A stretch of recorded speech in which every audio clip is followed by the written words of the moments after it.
ABC57 News 19. An unexpected turn of events as embattled Elkhart Police Lt. Carl Conway submits his resignation. ABC57 Investigates has been looking into misconduct at the Elkhart Police Department, including cases involving Conway for the last month. In our exclusive series, Broken Heart, the Elkhart Police Saga. ABC57 investigative reporter Richard Bodie has been following this story from the beginning and has the details tonight. Rich. Tim, Tiffany, originally Carl Conway was supposed to go before the Police Merit Commission today. That's who decides whether or not he would have been fired for lying under oath in a murder trial that led to an exoneration. But that got rescheduled for next week. Then last night, we told you about more disciplinary documents that we uncovered related to Conway that weren't part of his original disciplinary record in his personnel file, which we, of course, obtained through a public records request. And now, this morning, Conway unexpectedly resigned.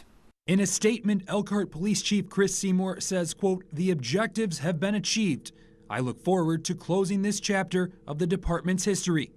For more than 20 years, Carl Conway worked at the Elkhart Police Department, 20 of which he served as a detective. But Conway came under fire in the 2002 case of 94-year-old Helen Saylor, who was murdered in her apartment. At the time, Detective Conway accused Andrew Royer of the murder, interrogating him for 2 days despite Royer's mental limitations. According to an Indiana Court of Appeals, Conway fed Royer information, ultimately coercing a confession, and lied on the stand in 2005 about his interrogation tactics. Royer spent more than a decade and a half behind bars before Conway's deceit was revealed. In September, we first told you about Conway's disciplinary record, which includes a lack of training and a pattern of lying.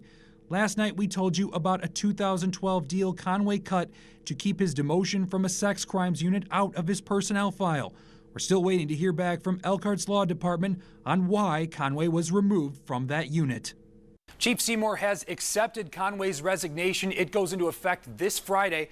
We reached out to the Elkhart Mayor's office for a comment on Conway's resignation. Their statement reads, quote, "I stood behind Chief Seymour's decision to pursue the termination of Lieutenant Conway. The action Seymour has taken to hold members of the Elkhart Police Department accountable for their actions is exactly why I selected him to be the chief of our police department. I echoed the chief's comments that the objectives of the disciplinary process have been achieved, and as a city and as a department, we are committed to a culture of high performance and accountability for the officers of the EPD." We also received a statement from Notre Dame's Exoneration Justice Clinic, which is a student group who helped exonerate Andrew Royer. The statement reads in part, quote, "We are relieved to see the news that Lieutenant Carlton Conway has resigned from the Elkhart Police Department and can no longer harm the citizens of Elkhart. We applaud the city of Elkhart and the Elkhart Chief of Police for seeking Conway's termination. But if they are committed to true accountability, they should seek the appointment of an independent special prosecutor to prosecute Lieutenant Conway for his criminal misconduct and investigate whether any others should face charges relating to Andy Royer's wrongful conviction." For now, in studio, Richard Bodie, ABC57 News.